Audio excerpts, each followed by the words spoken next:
મિત્રો આજે ઘણા લોકો જે ખેડૂતોની પીડા જાણતા નથી અથવા તો ખેડૂતોને સમજતા નથી અથવા તો ખેડૂતોની કામગીરીથી અજાણ છે એવા લોકો વારંવાર એક વાક્ય કહેતા હોય છે કે ખેડૂતોને તો મફતનું જ જોઈએ, ખેડૂતને તો દરેક જગ્યાએ પીડા જ હોય ખેડૂતને. પણ આજે મારે આપની સાથે ખેડૂત રાત્રે જે પાણી વાળતો હોય ને કેવી પીડા થતી હોય એ હું આજે મારી વાડીમાં આવ્યો છું. મારી જ જમીનમાં હું પાણી વારીશ. આને પાવડો કહેવાય. આ ડાંગ ભેગી લેવી પડે કારણ કે અહીંયા સર્પ ફરતા હોય છે, જીવજંતુઓ ફરતા હોય છે. એટલે આજે મેં બૂટ નથી પહેરી, નહીં તો અહીંયા નીચે બૂટ પહેરે અને મોટી અહીંયા સુધીની ઘૂંટણ સુધીની, એટલા માટે કે કદાચ સર્પ આવી જાય તો એ મોટી બૂટ હોય. એટલા માટે આજે હું આ પીડા દેખાડી રહ્યો છું કે સરકારોમાં જે બેઠા છે એને તો પીડા ખબર છે કે નહીં ખબર મને ખબર નથી. અધિકારીઓ પણ એસી ચેમ્બરમાં બેઠા હોય છે, પણ એક આમ જનતામાં એવો મેસેજ વયો ગયો છે. ખેડૂતો હંમેશા માંગતા હોય છે, ખેડૂતો હંમેશા ભીખ માંગતા હોય છે, ખેડૂતો હમણાં દેવા માફીની વાત કરતા હોય છે. ખેડૂતો ખરેખર ખેડૂત રાત દિવસ પાણી વારે છે, કેટલી મહેનત કરે છે, છતાંય એને ઉપજ નથી મળતી, છતાં એને પૂરતા ભાવ નથી પડતા, છતાંય પોતાનો માલ એ બીજા ભાવ નક્કી કરે વેચવા જતા હોય. પણ એની પહેલાની જે પીડાઓ છે એ આવો આપને કહું મિત્રો. આજે મારી સાથે ચાલો આપ. આજે હું આપને જે દેખાડવાનો છું એ ખેડૂતની સાચી પીડા દેખાડવાનો. આજે મારી આ વાડીનો રસ્તો છે. અહીંયા જ્યારે ને ત્યારે મિત્રો સર્પ નીકળતા હોય છે. આ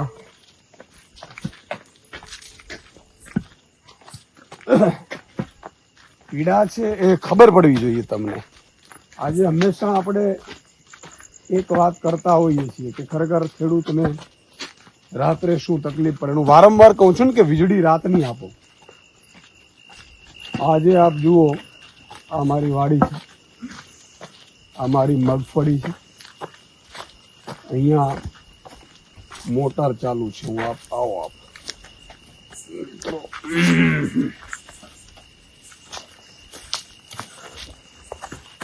મિત્રો, આપ જે જોઈ રહ્યા છો સામે એ ટીસી છે. ટીસીની બાજુમાં પણ તમે જુઓ ભડકા ધીરે ધીરે ધીરે થતા હોય છે કારણ કે વીજળી પૂરતી આપવામાં નથી આવતી. પછી અહીંયા જે મોટર ચાલુ હોય, સબમર્સિબલ મોટર હોય છે, એ મોટર ચાલુ હોય પછી વીજળી જાય એટલે ફરીથી મોટર બંધ થઈ જાય, ફરીથી અમારે પાછી ચાલુ કરવા જવી પડે. એની પણ પીડા આપણે કહું મિત્રો. આજે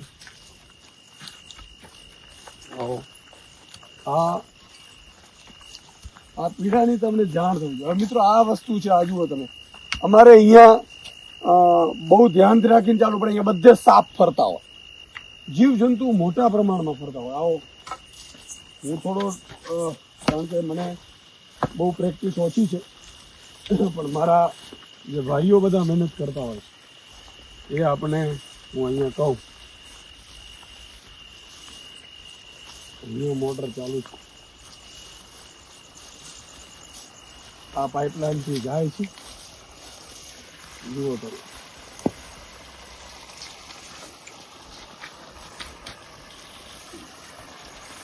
આ મિત્રો આ પાઇપલાઇનથી જાય છે પાણી. અહીંયા મોટરનું પાણી છે. અહીંયા પણ તમે જુઓ આટલું મોટું હોય છે, ગમે ત્યારે ગમે ત્યાંથી સાપ નીકળી શકે અને મોટા ભાગે સર્પના કારણે ખેડૂતોના મોત થવાના ખૂબ દાખલા છે. આ પીડા છે રાત દિવસની. અહીંયા પાણી અત્યારે ચાલુ જેવું છે અમારું.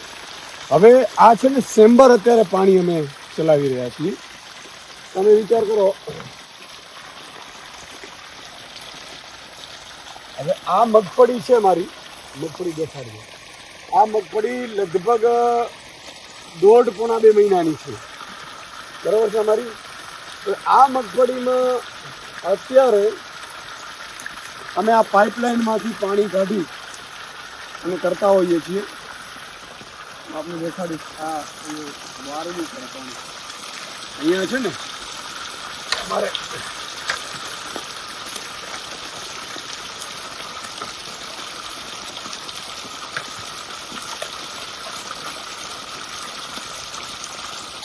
આ મગફળીમાં પાણી જાય. એક સામાન્ય રીતે આ જ્યારે બિયારણ અમારે લેવું પડે, બિયારણ લીધા પછી મગફળી છે એને બિયારણ વાવવું પડે, વાવ્યા પછી મગફળી ઉગે પછી એને નિંદામણ કરવું પડે, નિંદામણ કર્યા પછી ખાતર છાંટવું પડે, ડીએપી યુરિયા ખાતર છાંટવું પડે. અને અત્યારે અમે રાત દિવસ પાણી વાર્યા પછી આ ઉપજ છે એ ઘરમાં લઈ જઈએ. અને જ્યારે ઘરમાં લઈએ પછી પણ વરસાદ આવે તો પલળી જાય, પાથરા થઈ જાય, પૂરું થઈ જાય, પાક વીમો મળતો નથી.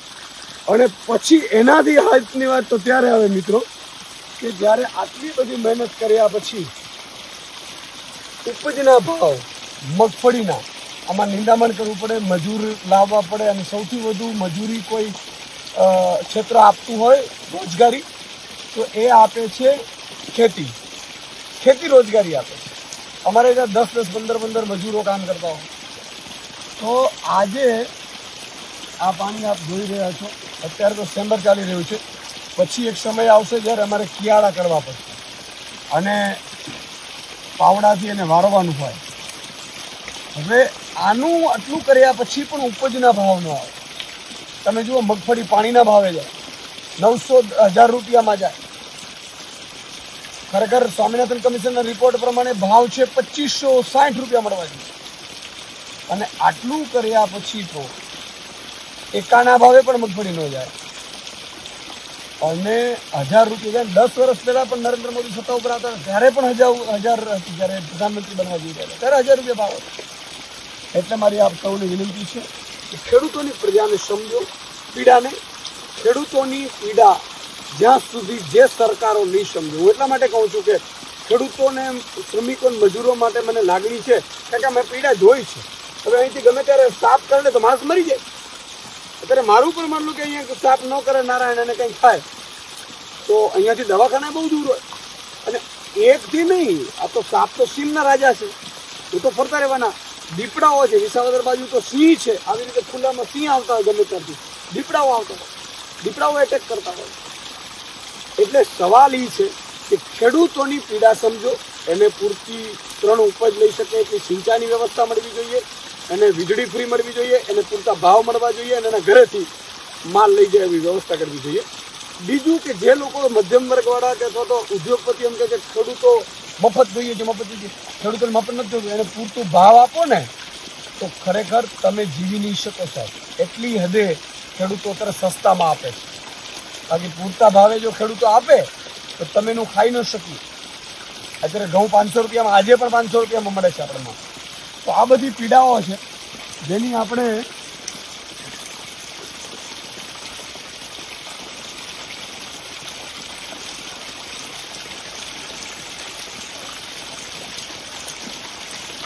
સમજવાની જરૂર છે.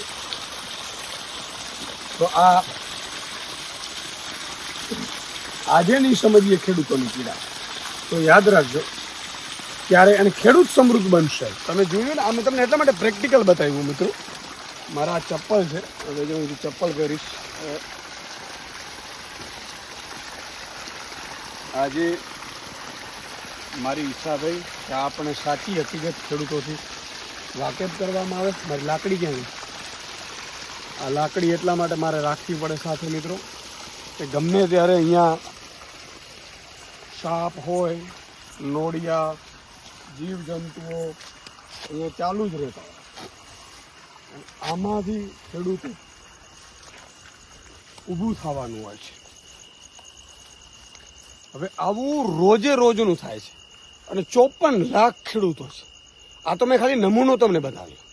અને આખી રાત પાણી વારવાનું, 8 કલાકની હોય એમાંથી 5 વખત તો વીજળી જાય. વીજળી જાય એટલે ફરીથી મોટર ચાલુ કરવા જવાની રાત્રે જ, અને પછી દિવસે પાછું કામ કરવાનું. અને આટલી મહેનત કરવા છતાંય 20 કે 30 વીઘાનો ખેડૂત એને કાંઈ વધતું નથી સાહેબ, ઉલટાના તૂટે છે. કેમ? તો કે એને ઉપજના ભાવ ન મળે, જંતુનાશક દવાઓ બહુ મોંઘી મળે, ખાતર બહુ મોંઘા થઈ ગયા, ડીઝલના ભાવ મોંઘા થઈ ગયા. એટલે એ પીડા છે ખેડૂતોની એ હંમેશા આપણે સમજવી જોઈએ. ખેડૂત સમૃદ્ધ બનશે તો આ રાજ્ય સમૃદ્ધ બનશે, આ રાષ્ટ્ર સમૃદ્ધ બનશે. ગુજરાતને નંબર 1 બનાવવો હોય તો ખેડૂતો તકરીબન 54 લાખ ખેડૂતો છે અને બધા મળીને 1 કરોડ અને 20 લાખ મજૂરો શ્રમિકો છે. આ તમે ખાલી સામે જુઓ, જો આ ટીસી છે અમારી, બરાબર છે. આ ટીસીમાં ભડકા બળે છે. આમાં ગમે ત્યારે એ ટીસીમાંથી દીવો બળે એને જે ફ્યુઝ ઉડી જાય તો પાછી મોટર બંધ થઈ જાય.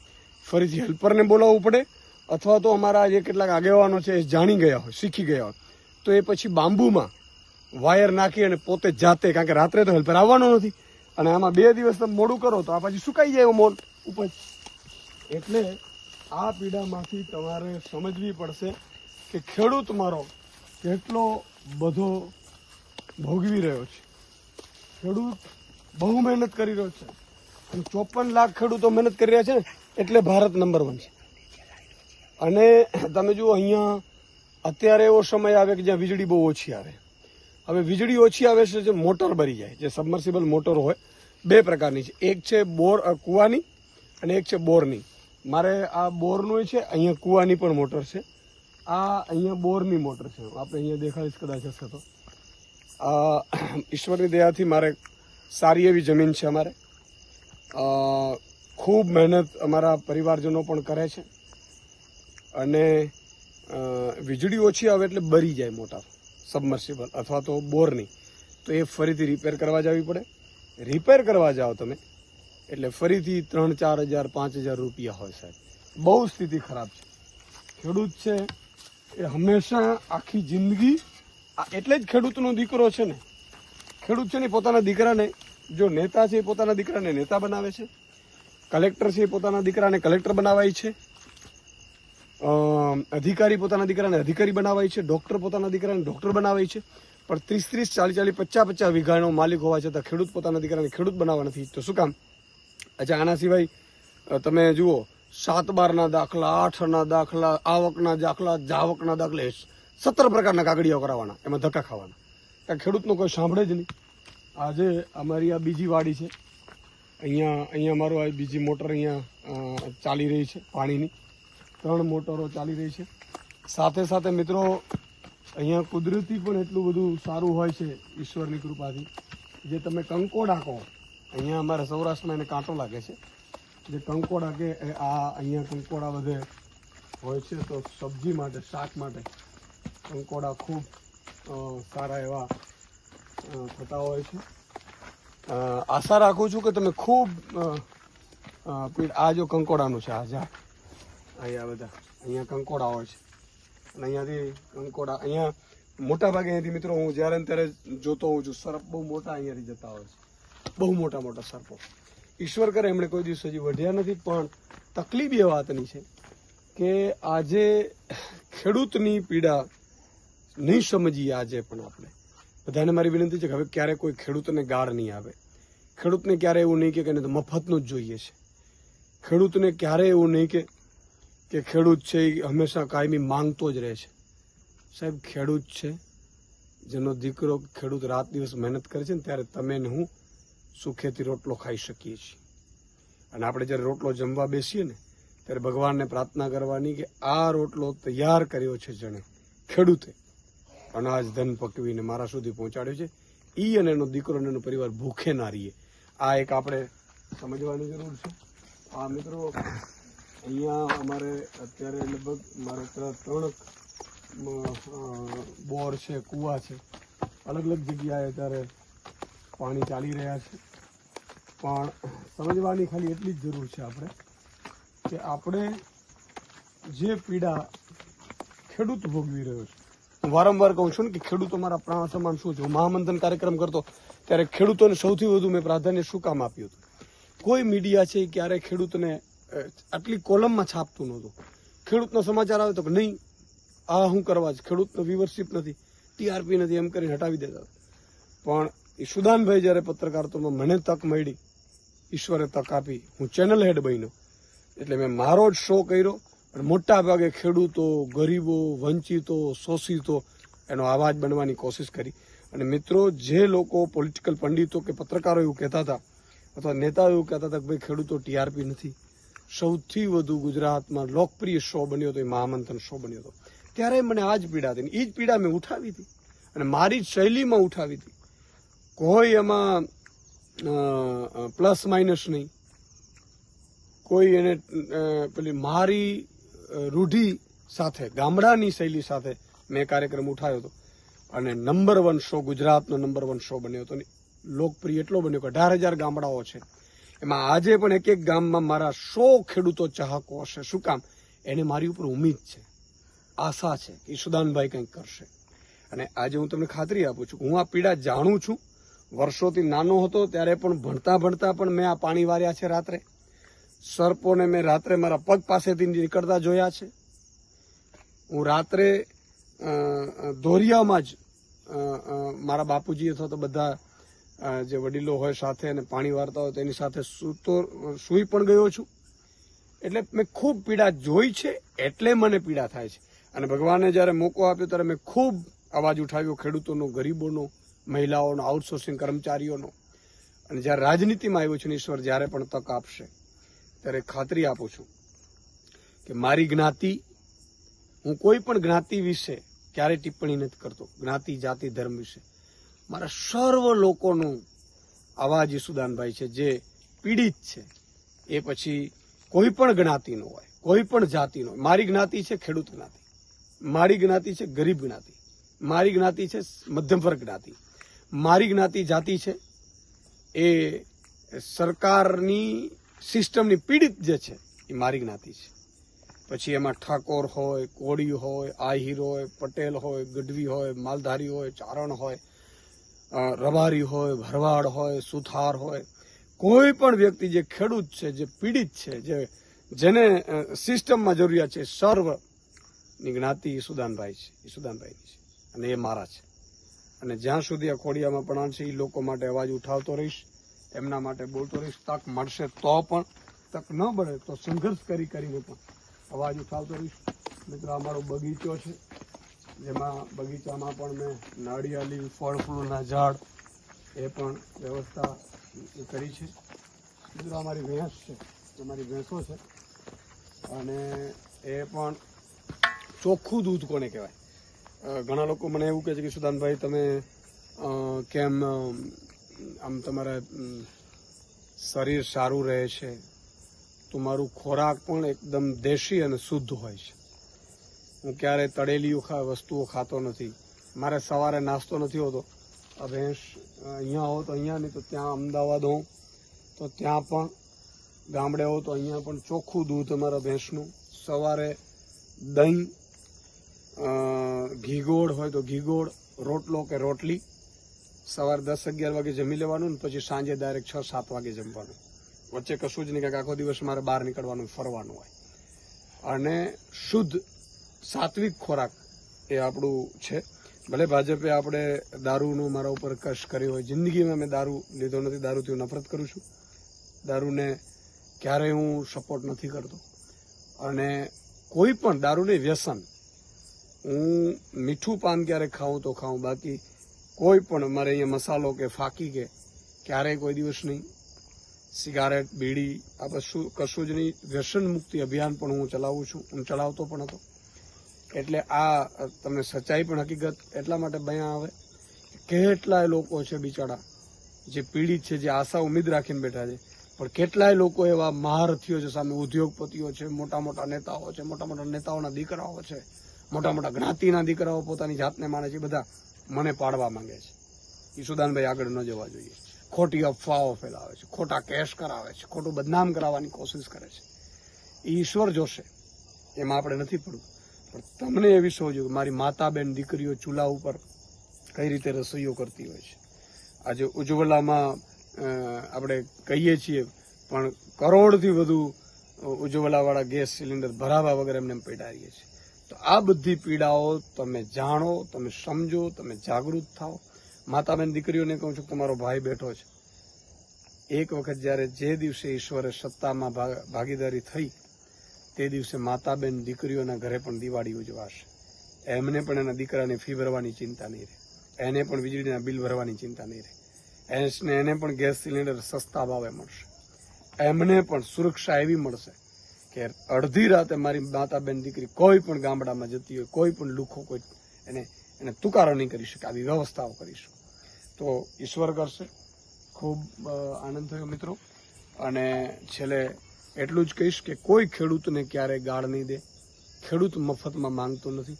ખેડૂત સાહેબ પૂરતો ભાવ લેવા જાય ને તો આજે પણ એને કોઈ ચીજની જરૂર ન પડે, પણ ખેડૂતોને ભાવ બીજા નક્કી કરે છે.